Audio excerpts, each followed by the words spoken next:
Parents and guardians, my name is Mark Tomzak, and I am your son or daughter's AP Human Geography teacher for the first semester here at Lamont High School. Um, First thing is on the top here, you see my contact information, um, my phone number here at school to reach me if you have any questions or concerns. Is probably just something that you want to use if there's really something that you need to talk to me about. Best way to reach me throughout the course of the day is through email. I think sometimes me being able to respond back to an email quicker might be something that gives you pretty good feedback immediately on something. Um, this is my 19th year at Lamont High School. This is my 5th year of teaching AP Human Geography.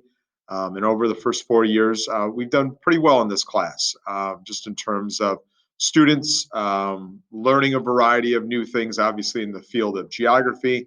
Also, too, students just learning different skills, such as how to study, how to prepare for things, and other things that they have said that they've used in other classes as well. So, I think one of the first things is what is AP Human Geography? AP Human Geography, it's a college level course. What AP stands for is Advanced Placement. It's a college level course that the College Board lays out a curriculum for you, and then it is our job then to cover that material with the students in a given time frame, which this year is the shortest time frame that I have in order to teach this based upon when we started the class and then when the exam is lined up to be in the first week of May. So we have a very, very short period of time this year to get through quite a bit of information. And then obviously then just some of the challenges of remote learning itself are going to make this a little bit difficult, but we'll get through this. And again, this class is an opportunity for your son or daughter to earn college credit in May when they sit for the exam that the College Board lays out for them. There's different parts of the exam. There's a multiple choice portion of the exam, and then there's a writing portion of the exam as well. One of the other things I tend to usually get at a normal open house is parents will ask me, like, is there something that I can get to help my son or daughter with the class?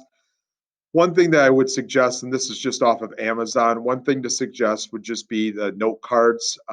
This is AP Human Geography note cards. This is the third edition one.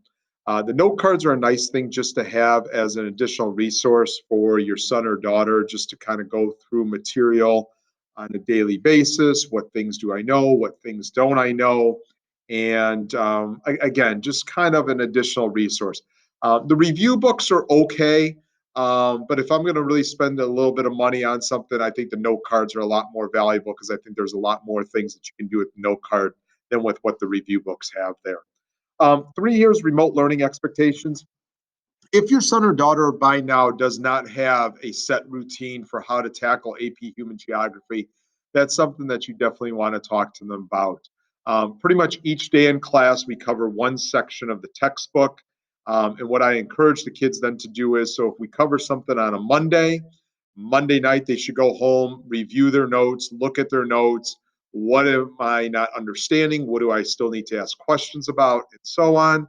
And then on Tuesday, they should then prepare their stuff for class on Wednesday, whether that's a homework assignment, whether that's reading, whatever else that may be. I really stress to the kids that if you spend about 45 minutes each night in this class, you're going to be very, very successful. You know, times that kids struggle, I think, is when they procrastinate on some of the homework stuff. Turning in homework at 7:55 in the morning when it's due at 8 o'clock. I think that that's a tough thing because in some cases, yeah, the homework's turned in, don't know what the quality of that is, but also, too, you're really, really not prepared probably for with what we're going to have going on in class for that particular day. So again, in terms of just remote learning expectations, I would strongly just recommend that you ask them if they have a set routine. This class, again, is challenging in itself when we are in person, but now the fact that I'm not able to check on them as regularly as what I would be in person, or they're not able to come in the morning or after school to get additional help per se, that makes this class a little bit more challenging right now. But again, as I said before, we'll find our ways to get through it. But the biggest thing is from the student perspective is just that communication with me when they need help. Email me. We can always set up a meet. Myself and Mr. Ostrowski, who's the other AP teacher, plan on doing maybe some extra just meets with the kids just to review some stuff, to go over some stuff. So we're hopefully going to implement those things as we move along in the semester. Google Classroom gives you a layout of everything that you need to know. If you do want me to add you to the classroom page, all you need to do is just shoot me an email and I will add you to the page. And then you can see all the same stuff that your son or daughter sees on a regular basis. Okay. Here's the syllabus that lays out everything for you.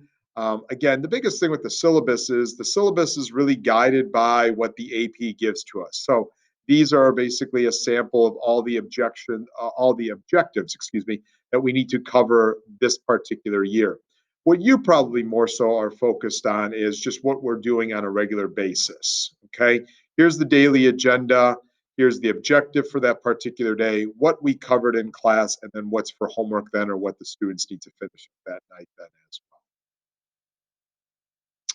well. Skyward, recommend to check Skyward every Friday. I think that's a good practice for your son or daughter to do, and also too for you to do if you're interested in looking at the grades. I think it's a pretty good idea to look at it on Friday, see what needs to be done, see where you're at.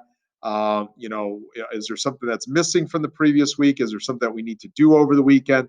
One thing that I always stress to parents when we are in person and seeing each other is on Skyward to always click on that semester one grade. PR1, PR2, PR3 kind of gives you a little bit of a 6-week breakdown, just kind of where they're at grade wise.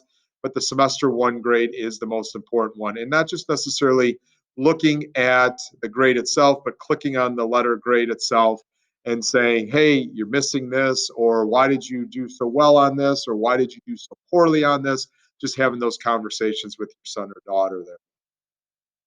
And then the last thing is I do accept late work with the class. It's every unit. For this class, units are pretty much up every 3 or 4 weeks. So anything in that unit time frame, students can still turn in. But again, that goes back to a little bit of that remote learning expectation of what type of schedule are they working on?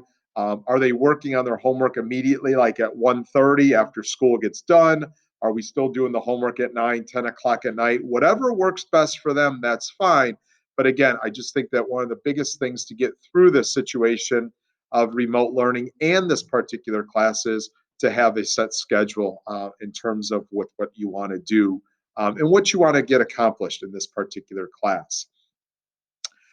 If you have any other questions for me, please feel free to give me a call or shoot me an email. Be more than happy to answer any questions that you may have. But again, thank you so much for your time, and we look forward to hearing from you down the road.